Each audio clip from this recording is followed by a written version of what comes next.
Well, here I am awaiting the order to move off towards the 299th Gun Battery B on Mumbles Island.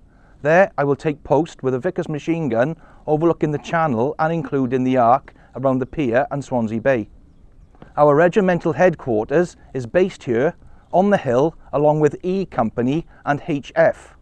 I am part of the 15th Battalion Gower Home Guard, but we work alongside C Company, the 12th Battalion, the Swansea lot. We're all men from the surrounding villages, as well as guarding our posts and gun batteries. We have normal full-time jobs.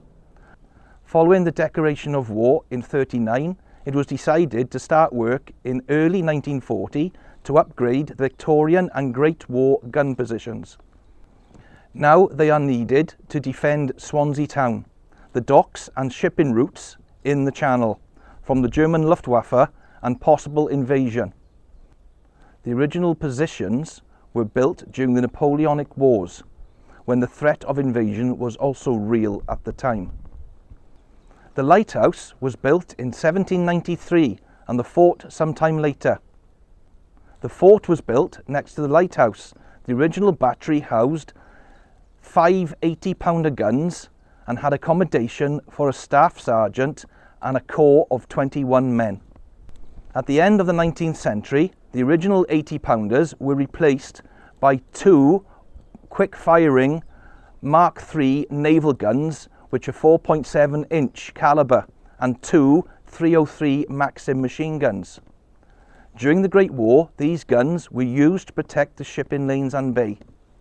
Work went apace in late 1940 and early 1941, but the completion and the positioning of the guns were too late to protect Swansea from the earlier raids and the 3 nights blitz in February. By now, late 1941, our task as Home Guard is firstly to guard and protect the gun positions from any attack or fifth column infiltration. But now, due to the lack of manpower for the war effort, we help to operate one of the guns with the 623rd Heavy Artillery. The location of the hill is very good and gives us a good sweeping vantage point overlooking the bay and the channel. The complex itself comprises of a command post bunker, ammunition bunkers and 4 guns which can all concentrate their fire on the same target. These are supplemented by 2 other guns on Mumbles Island. In addition, there are 2 searchlights by the fort and the lighthouse and 2 searchlights on Tut Point, as well as pillboxes overlooking both Bracelet and Limestone Bays. The 4.7-inch guns by the lighthouse are being used as extermination batteries. This means that they are used to prevent any unauthorised entry into Swansea Bay. All vessels entering Swansea Bay have to stop and state their purpose for being here to this battery before they are allowed to proceed. Any unauthorised entry into the bay will result in the guns, which have a range of 5 miles, being positioned to fire sand-filled practice shells across the vessel's bows. A gunner, Bill Morris of B Battery 229th, said to me this had the desired effect and very soon all stop for the checks. The lower east side of Mumbles Hill is 299 Battery A, which is 2 6-inch guns. 299 Battery B is off the hill and situated on the island by the lighthouse.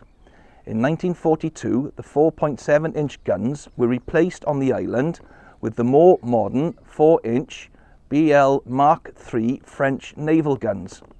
On the west side of the hill of the 299th is the 623rd Heavy Anti-Aircraft Battery. Here are 4 3.7-inch guns, each of which are bolted into the centre of the circular brick emplacements, and 4 guns can fire simultaneously and can fire 6 rounds in 18 to 20 seconds. We are linked also to the Z Battery, which is a rocket battery, and anti-aircraft guns at Ashley Road, and we work in tandem when any attacks appear to the town or bay.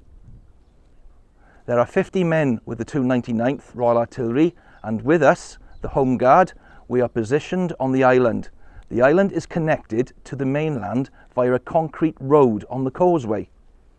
This is uncovered during low tide, when access can be made, so therefore we carry out our duty shifts until the tide allows us to leave and the duty relief to arrive. The causeway is very dangerous and slippery, and it has resulted in 2 men drowning when they crossed and the tide rose. Back on the hill with the 623rd, the Royal Artillery lads are on duty manning the guns 1 night a week and then day rotations. There are 8 teams with 11 men in each. This gives a good rotation system as well as rest. Within the 11-man team, most are used for the handling of shells and to restock the ammunition bays. The team leader is usually the corporal or sergeant. They will use the lever to fire the gun. The number 2 will then load the shell onto a tray which is hinged and moves towards the barrel. A pointer is visible to the loader. This controls the height that the shell would explode. The 4 guns will fire simultaneously. Also, with the battery is a predictor. This system is used by the 5th 68th mixed battery and is worked by the girls from the ATS or Auxiliary Training Service. The predictor pin points distance and height of any aircraft and is very hush-hush bit of kit. We also have another secret weapon on the hill, radar. This is in the form of a Canadian AA No. 3 Mark 1, and it can be aligned with the radar stations at Margam, Oxwich Point and Rosillidown. As well as my battalion headquarters on the hill, the position has a Royal Artillery headquarters near Somerset House and is staffed by 25 officers of the 599th. These are a further 109 men for Battery A and 29 for Battery B. Within the defensive complex on the hill, there are a good number of Nissen huts for the Royal Artillery lads and the ATS ladies to rest and when on not duty. Also a naffy, a cinema and a cookhouse. The blackout is so good in the area that only a few nights ago one of the Royal Artillery lads got lost in the dark walking from the huts to one of the guns and got entangled with the camouflage netting that covered the battery. The battery and complex is protected with barbed wire and killing zones. These are designated areas of arc used by us, the Home Guard, with Vickers and Lewis machine gun positions. In 1942, Nissen huts are built on Bracelet Bay, with Tut Point being taken over by the Royal Navy. Stationed here are the Wrens, or the Women's Royal Naval Service. Along with the Royal Artillery lads, we had to carry out regular practice drills as to learn to cope with the noise, smoke, as a result of the sustained fire. However, shortly after the drills we had to stop when one of the explosive shells detonated over the rooftops of Mumbles. This resulted in many lights and windows being shattered. Last month, 2 further emplacements have now been built. This has now increased the number of guns to 6. This has had a big impact on us, being able to protect the vast armada of vessels anchored in the bay. The bay is being used as an embarkation point for the landings in France, so the extra protection is needed. As I look over the bay, there are so many ships and vessels that I bet if I walked over every one, I wouldn't get my feet wet from Southend to Swansea Docks. Wow. Well, here comes the corp. It's time for me to make way over to the island.